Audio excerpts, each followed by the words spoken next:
Hi, Ernesto. Hi, Michael. Namaskaram.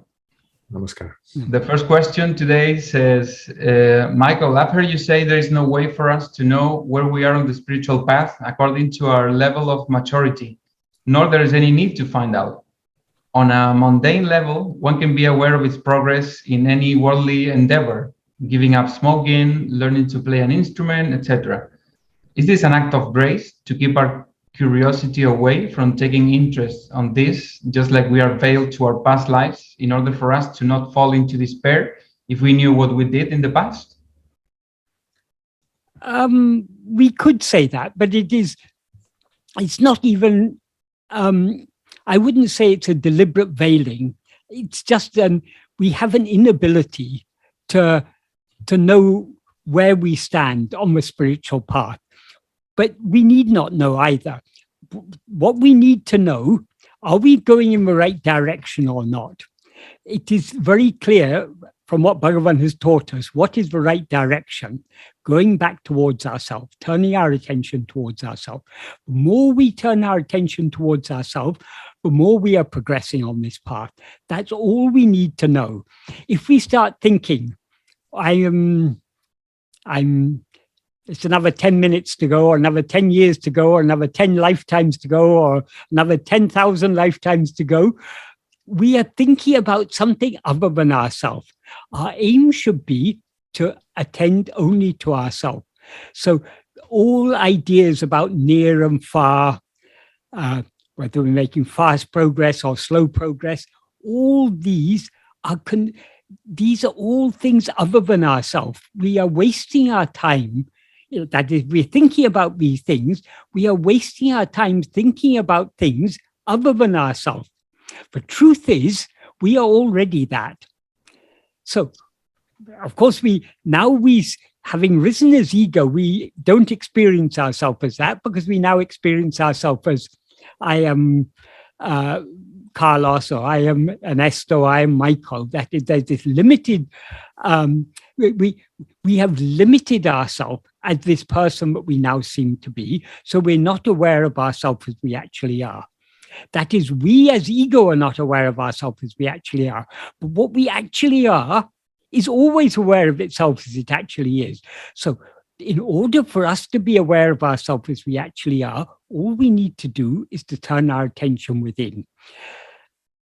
The reason we are not turning our attention within deeply enough is because we still have Vishaya vasanas. We still have inclination to go outwards. So how to weaken those inclinations to go outwards and strengthen the inclination to go inwards? Only by persistent practice. So long as we are practicing, we know we're moving in the right direction. That's all that need concern us. It's unrealistic to start thinking about how far we are, how much progress we've got, how many vasanas we still have. We all know we've got plenty of vasanas. We've got no shortage of vasanas. But Bhagavan has assured us, if we persevere in practicing, those vasanas will grow weaker and weaker. But the weaker the vasanas become, the purer our mind becomes. A purer mind is a clearer mind. So we become more clearly aware of the strength of our Vishaya vasanas, the purer our mind becomes. So it may seem to us, but we are worse than when we started. But because we are now able we are now more clearly aware of the strength of our vasanas.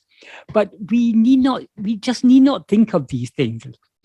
The only thing Bhagavan has asked us to think of is who am I? That is to direct our attention back to ourselves. That doesn't mean thinking the question, who am I? Thinking who am I means attending to ourselves. That's all we need to do. That's all we need to be concerned about. So long as we are attending to ourselves, we are moving in the right direction. How far we have to go, how far we've come, all these are thinking about things other than ourselves, rather than about ourselves.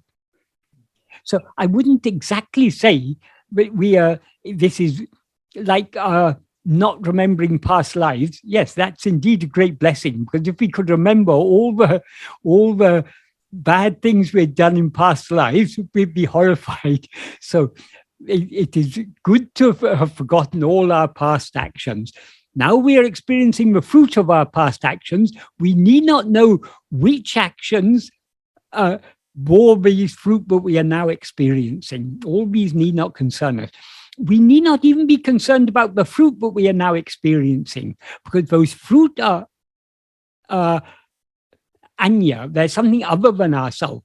What we are to be concerned about, what we are to take interest in, is only in knowing who am I.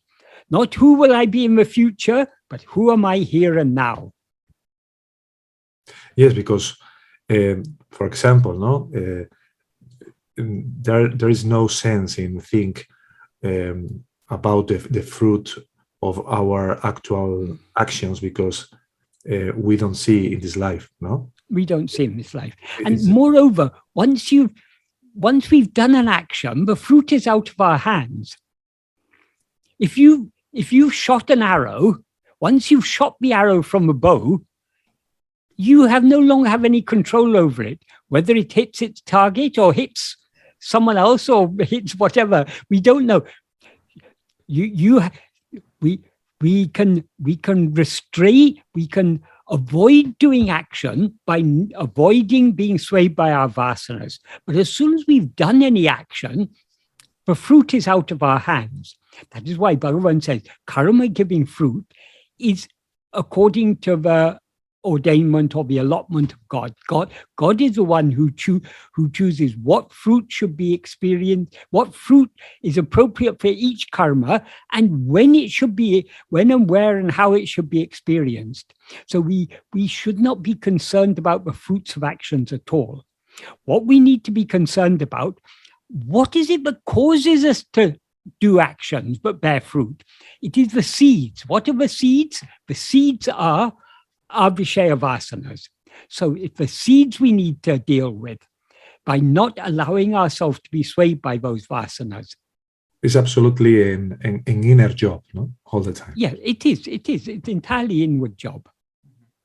But Michael, if we cannot know our level of spiritual development, or nobody can know, how can we say there are different levels of spiritual maturity then, like or certain degrees of purification? Or when we look at the world, we see all sorts of different minds. As Bhagavan says, there are not two minds, a good mind and a bad mind. It's only vasanas that are good or bad, subha or asubha. So people when the mind is under the sway of good vasanas, we say, oh, this is a very good person. He's very kind. He's very compassionate. We have all good qualities. Whereas when the same mind, if it's under the sway of asubha vasanas, will say, oh, such a bad person, such a cruel, selfish, narcissistic, heartless person. So it's all to do with the vasanas. We can see in other people, some people, they have good, or at least their mind is under the sway of relatively good vasanas. Other people, their mind is under the sway of relatively bad vasanas. We can see within ourselves, we can see how our own vasanas prompt us, when we allow ourselves to be swayed by those vasanas, how that leads to actions of mind, speech, and body. And we can see, even in our present lifetime, we can see changes that have taken place. The things that concerned us in the past no longer concern us so much. And so we can see changes are taking place.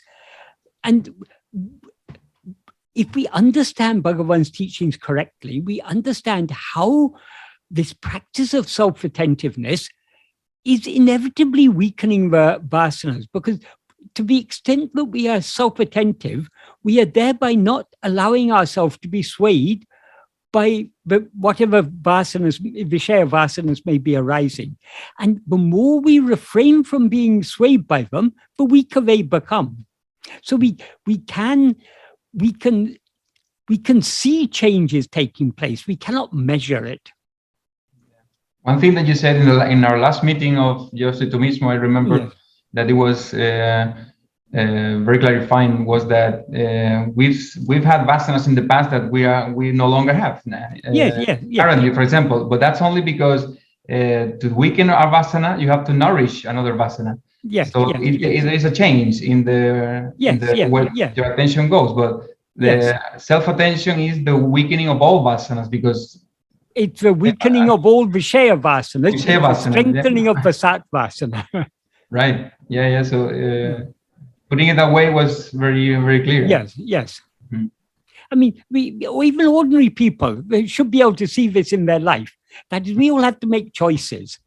There may be so many things that we find potentially interesting, but if we are to make anything of our life, we have to be a bit focused. So we have to be focused on a certain career, or on taking care of our family, or something, whatever interests us most, we focus on those things.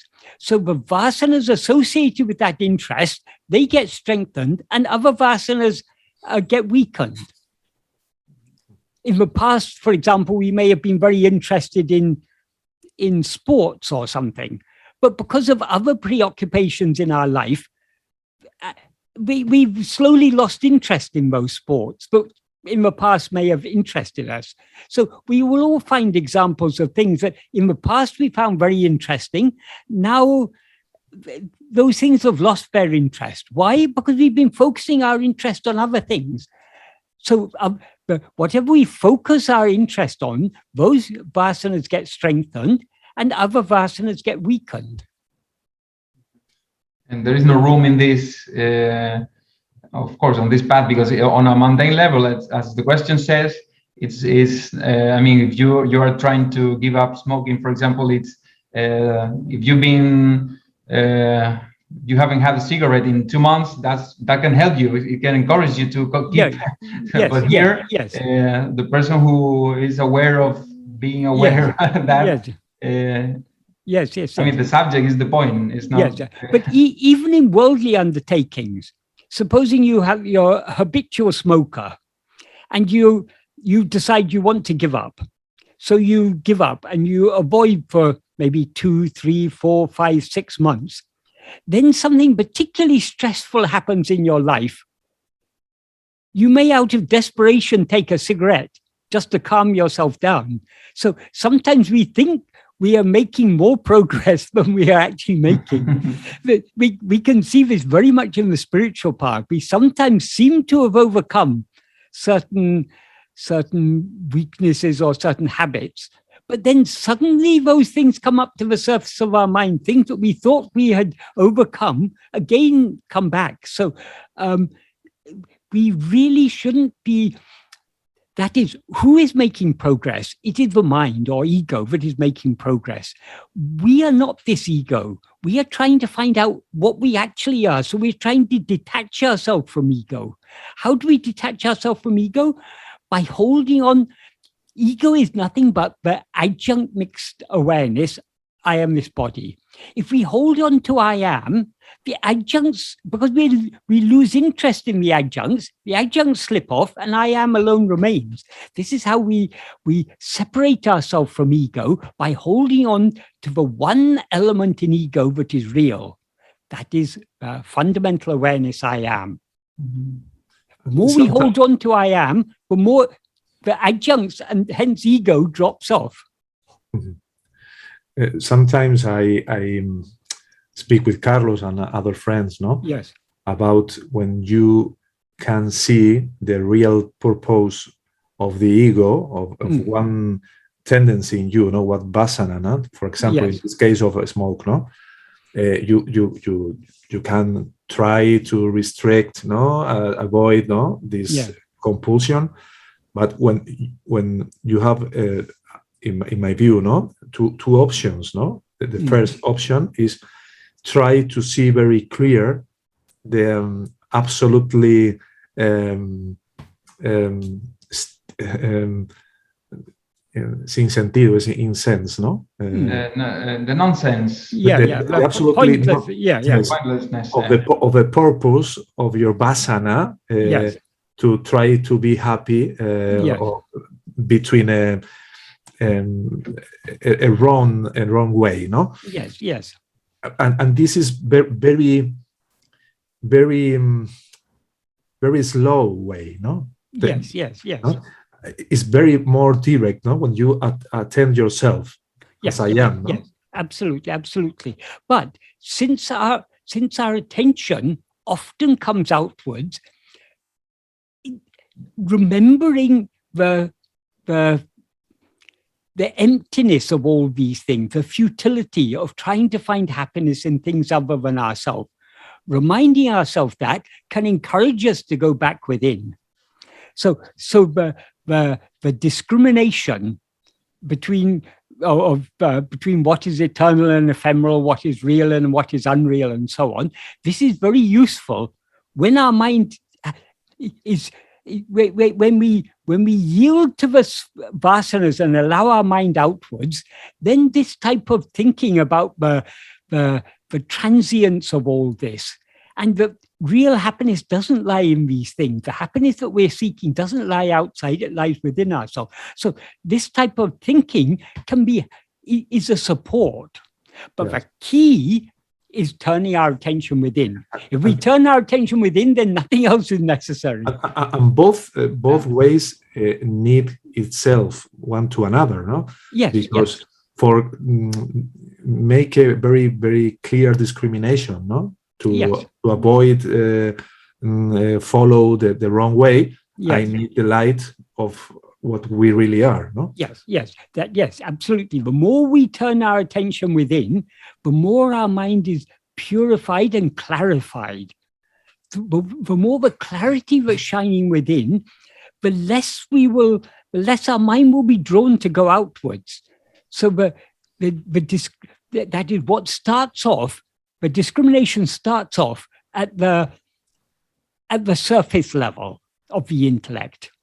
We think about it and we think, yes, all these things are transitory. Even if I get all the things I want, one day I'm going to die and I'm going to lose all these. So we at the surface level of our mind, we think about these things. But then as we go deeper in the practice, our discrimination grows deeper. So but what started off at the surface level of the intellect goes right down to the depth of the intellect. Because what is the intellect? The intellect is that power to see, to discriminate, to see the right from the wrong, the good from the bad, the real from the unreal, the permanent from the impermanent. That ability to distinguish, that is what the intellect essentially is. It's that power to distinguish one thing from another. Yes. And this power can provide from ego, from what we really are. No? Yes. That is the light that illumines the intellect, enabling it to see, is the light from within. So that clarity, that you have, the increasing clarity that you get on the level of intellect, pervades your will too. It starts to deepen and pervade your will. Yes. But to the extent that the will is purified, more light comes to the intellect. Mm-hmm. Because the will has a huge influence over our intellect. We all believe so many things, and we believe our beliefs are reasonable, but actually our beliefs are very strongly influenced by our likes and dislikes. The Shakti, the power, ever is from the same source. Ultimately, everything comes from the same source. And the ego, as is real, is not exist, but appear to exist. Yes. Use this power of consciousness to the wrong way, to the wrong purpose. Yes. That is the ego gets its light from our real nature, but it misuses that light. Instead of turning the light back within, it's turning the light outwards to know so many things in the world. Yes. One thing, But Michael. even for worldly things, the light is coming from within. So people who make great discoveries, like, for example, Einstein discovering the theory of relativity, he somehow that intuition came to him. He was able to see clearly, oh, this is how it is. And once that clarity came to his mind, then he spent most of the rest of his life finding ways to corroborate that and support that and how to verify the intuition that he had. So all great discoveries, actually, it comes from within. It's using that, it's from that same light within. But all these discoveries seem to be very useful to the outward-facing mind. That is, all these, through the efforts and the intuitions of so many scientists, we now have so much technology. We've got so much knowledge about, for instance, dealing with this pandemic. So quickly they were able to analyze the genetic sequence of the virus, and within a year they were able to develop vaccines and things. These are all very useful so long as our mind is facing outwards. But actually, what is the benefit of all these things? One day we're going to die anyway. So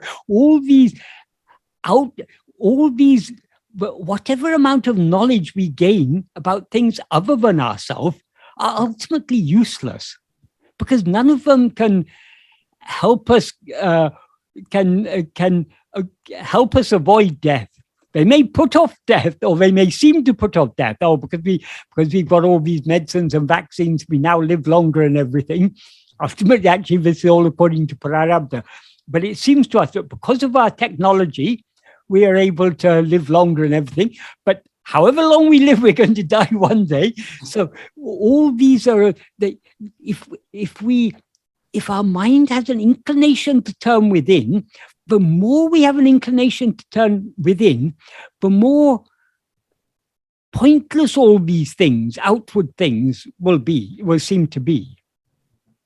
Because the science or the artist or whatever are always all the time inside the circle of the ego. No, go. Yes. For a way of the mind. And yes. This is the useless, no, of whatever they invent or discover. No? Exactly. But the point I was trying to make is whether we're using our intellect to investigate things other than ourselves, to investigate the world, or using our intellect to investigate ourselves. It's the same light we are using. There's only one light. That light comes from that. Light is that the source of that light is that fundamental awareness of our own existence, I am. That alone is the true light. That is the light that illumines all other lights. Yes. And Michael, so we could explain the way that usually people try to get happiness from the world with that thing you said about the intellect and the will. Usually the will overcoming the intellect. Yes. For example, when maybe unconsciously, I think we all know in one way or another that we're not going to get eternal happiness from the world, because we all know we're going to die. I mean, nobody has to tell us that. Yeah. So, but in a way, even though we get one thing, then we have to get it again. Yes. Get it again. In a way, it's because even though we know we're not going to really find happiness in this world, or whatever happiness we seem to find is going to be very transitory, we don't want to believe that. We want to. We've been fooling ourselves for so long. We don't want to admit to ourselves that we're mistaken. We want to continue believing. It was very nice. So long as I was believing I could get happiness from the world, so let me continue believing it for a bit longer. So that tendency comes from past lives too. Yes.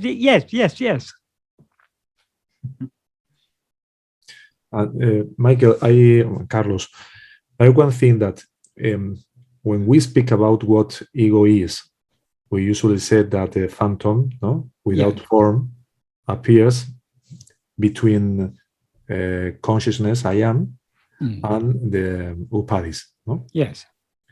when this phantom appears, is a phantom without first appear, and after appear, use or take part of consciousness and project in a body. Yes. It's like an hologram, no? Yes, we can say so. It's not that the part of the consciousness forget itself and mix with a upadhi. No, it's a phantom without form and without consciousness. Yes. It's pure avidya. Appear, take the properties, no, the properties of consciousness, and mix it with the projection of the body to make an hologram of an entity, an individual entity. Yes, but though ego is neither the pure awareness, nor is it this body, it's something that's spurious that rises in between. But what is fundamental is that consciousness. So ego couldn't even begin to rise without that consciousness. So we couldn't even begin to, that as soon as ego rises, it projects and grasps form. But without consciousness, there can be no projection, because projection means what is perceived. And it's perceived. So the fundamental aspect of ego, what ego essentially is, though ego is chit jada granti, its essence is only the chit portion, not the jada portion. Yeah.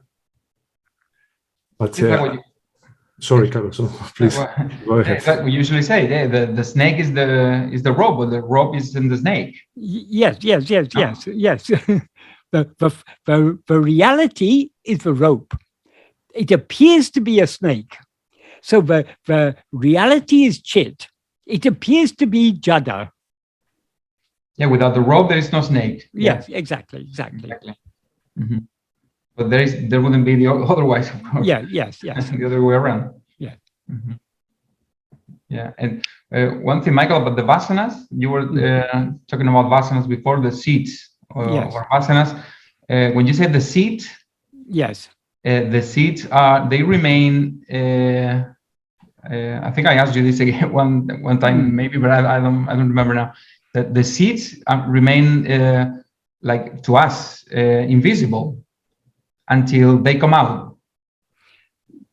Well, yes, you can say that, but people sometimes try to equate the vasanas or the chittam or the will with what in psychology they call the unconscious mind. But the vasanas, when they sprout, they become more real, they become more evident to us. But still we know, even when they're not sprouting, we still are, in some sense, aware of the inclination. We are very clearly aware. We have an inclination to attend to things other than ourselves, to experience things other than ourselves.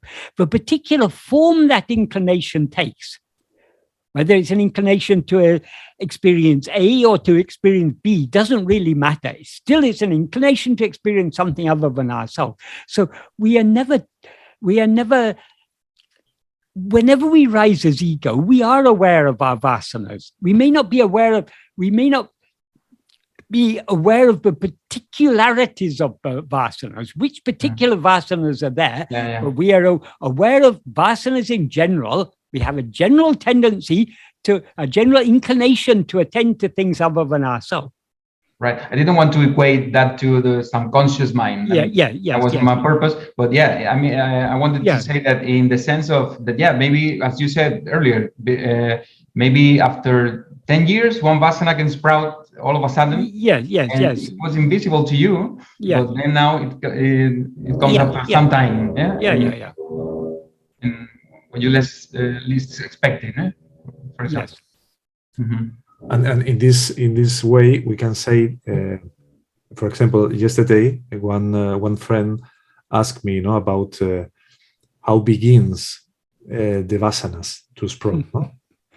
And my answer, I don't know, is absolutely correct. No? Maybe you and Carlos can tell me, what's your opinion? No?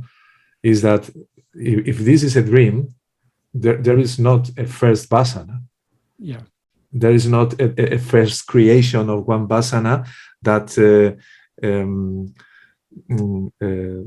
goes create samskara, vritti, samskara, after reforms the vasana. No, there is no first vasana. Well, the root of all vasanas is ego. As soon as ego rises, it has vasanas, because the very nature, as Bhagavan says in verse 25 of Ulunaptu, grasping form, it comes into existence. Grasping form, it stands. So grasping form means grasping things other than itself. So it's the very nature of ego is to have Vishaya vasanas, to have inclination to grasp things other than itself. So vasanas,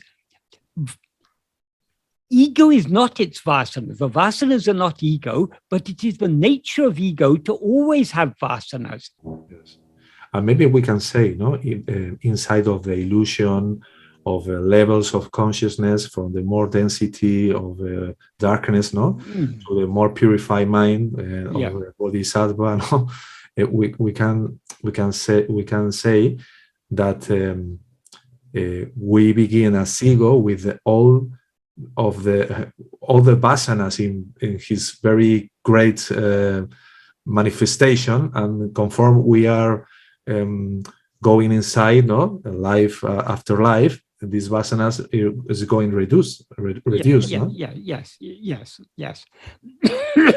But all these questions about how it all started need not concern us, because as Bhagavan said, don't worry about how it started. See whether it started. See whether it's there now. If we investigate this ego, if we investigate it keenly enough, we will find there's no such thing as ego at all. There never was any such thing as ego. So asking about how it came into existence, why it came into existence, these are all allowing the mind to go. These are just another excuse for allowing the mind to go outwards. In the long distant past, how did it all start? Why be concerned about the past? Is it here now itself? See whether now you seem to be ego because you're looking outwards. Look within and see whether you can find any ego. Has anyone ever seen the ego? Has anyone ever found an ego? No, but ego is something that seems to exist when we don't look at it. When we look at it, there's no such thing. I remember one in the chat group we have with Sanjay and other friends. Somebody asked, I think somebody asked the need to call ego. I mean, why, if it's all about vasanas, if ego is a formless phantom, why have a word for ego? I mean, it's for practical purposes. It's good to have a word, right? But who's? I mean, the source. You could call it the source or vasanas or. Yeah. But one thing we need to always remember, we may talk about vasanas, but whose vasanas are they? They are only ego's vasanas. So ego is the root problem. That is why we are concerned about vasanas. So long as ego's vasanas are strong, it's rushing out with great enthusiasm and reluctant to go back within. So we need to, by patient and persistent practice of self-investigation, we need to gradually weaken these Vishaya vasanas. But the primary problem that we're dealing with is ego. We're dealing with the vasanas because it's ego's inclination to go outwards. That is a big problem. So long as ego has a strong inclination to go outwards, it's not going to be willing to surrender itself. So and we need not. That is, it's useful to understand about vasanas, to understand the nature of ego is to have this inclination to go outwards. But actually, we are not trying to tackle vasanas as such. Well, the problem we're trying to deal with is ego. To the extent that we deal with ego, we are thereby dealing with its vasanas. So we are not here fighting our vasanas. We are just trying to, but we're trying to cling to self-attentiveness. To the extent to which we cling to self-attentiveness, to that extent we're not being swayed by our vasanas. If we don't cling to self-attentiveness, then we're being swayed this way and that way by vasanas, pulling us in all sorts of directions. Again, the focus is the most important, no? The focus is on I, and I alone. Bhagavan's teachings, from beginning to end, if you want to say Bhagavan's teachings in one word, it's I. Yes, because some people have his focus in try to detect, the tendency, the vasanas, to avoid, and after go to attend himself, Yeah. And the focus is the opposite, no? Yes, Try yes, to yes. attend yourself, and Yes. in this way to attend yourself, maybe some vasanas are. If we try to study the vasanas, our attention is going outwards. We will not we cannot understand vasanas by studying them. We can understand vasanas by studying ourselves, by attending to ourselves. The more we attend to ourselves, the more we will, our intellect will become very subtle, and we will detect the slightest rising of a vasana, the slightest inclination to attend to anything else, we'll quickly detect and hold on to self-attentiveness. So if you want to understand vasanas and how vasanas work, the way is ignore the vasanas and hold on to self-attentiveness. Then you will become clearly aware of the subtle working of vasanas. Yeah, because that would be a superficial understanding to think that vasanas are, okay, my vasanas are coffee, spicy food, and I mean, these 5 or 6 things. Yeah. As you said. That is, when we talk about, I like coffee, I like spicy food, I like this, I like that. These are all the sprouted form of the vasanas. But the vasanas is the inclination that gives rise to that liking for coffee or for tea or for spicy food or whatever.